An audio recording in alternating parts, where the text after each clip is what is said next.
अभी रणनीति है?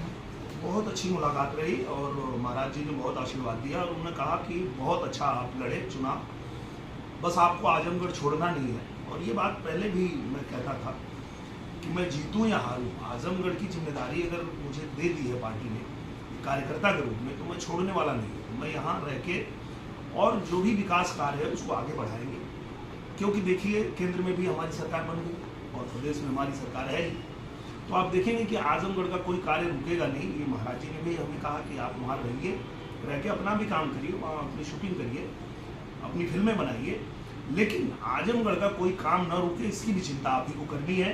क्योंकि भले जीत गए हैं धर्मेंद्र जी, पर आजमगढ़ के काम करने वाले सांसद आप ही हैं। तो यहाँ जो काम होगा वो तो हम ही करने वाले, तो इसलिए आजमगढ़ को भी चिंता करने की आवश्यकता नहीं है। 3,47,000 लोगों ने मुझे आशीर्वाद दिया और उस आशीर्वाद के दम पे मैं यहाँ खड़ा हूँ। मैं यहीं रहूँगा और यहाँ रह के, और 5 साल बाद जब फिर से चुनाव होगा तो हम लोग पूछेंगे सवाल, भाई हमने 2 साल में आजमगढ़ में जो जो किया था वो जनता के सामने है। जनता भी पूछेगी कि 2 साल में हम लोगों ने नई रेलवे लाइन पास करवा लिया, हमने महायोजना पास करवा लिया, हम लोगों ने यहाँ सारी सड़कें बना दी, हम लोगों ने यहाँ विश्वविद्यालय बनवा दिया, हम लोगों ने यहाँ अटल आवासीय विद्यालय बनवा दिया, हमने 2 साल में यहाँ संगीत विद्यालय बनवा दिया, हमने आजमगढ़ में रिंग रोड पास कराया। अभी जा रहा हूँ और गडकरी जी से मिलके और उसको भी तेजी से आगे बढ़ाऊंगा, उसको भी अभी तुरंत कराना है मुझे। तो ये सारा काम, और मैं कोशिश ये भी करूँगा कि उनको ले आऊँ आजमगढ़, ताकि आजमगढ़ के जो और भी जो बड़े बड़े कार्य हैं उनको भी हम लोग करवाएं। तो ये जीत और हार ये तो होती रहती है, पर जब आप जनता के प्रतिनिधि के रूप में उतरे हैं, आप चुनाव लड़े हैं, तो आपका काम यही होना चाहिए कि आप जीते या हारे जनता के बीच में रहें, उनका काम करें,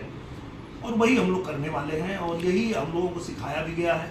और यही भारतीय जनता पार्टी का हर कार्यकर्ता करता है, चाहे वो जीते या हारे, वो जनता के बीच रह के जनता का काम करता है और वही हम लोग करते हैं। धर्मेंद्र यादव जब जिस दिन चुनाव जीते थे उन्होंने एक बाइट दी थी मीडिया को, उसमें कहा था कि मैं दिनेश लाल यादव के उज्जवल भविष्य की कामना करता हूँ, वो तो गलती से राजनीति में फंस गए। आज इत्तेफाक से आप सामने बैठे हैं, तो अब उनको क्या मैसेज आप अपनी तरफ से देना चाहेंगे? मैं उनको यही कहना चाहूँगा धर्मेंद्र यादव जी को, माननीय सांसद जी को, कि वो ठीक से पता करेंगे तो उनको पता चलेगा कि मेरा भविष्य बहुत उज्जवल है ऑलरेडी, और मैं अपने कार्य के साथ साथ यहाँ जनता की सेवा करने के लिए आया हूँ। जनता ने मुझे मौका दिया था और मैंने 2 साल में जो करके दिखाया है, आप 5 साल में कर लीजिए, फिर हमको शुभकामना दीजिएगा, फिर 5 साल बाद मिलते हैं आपसे यहीं आजमगढ़।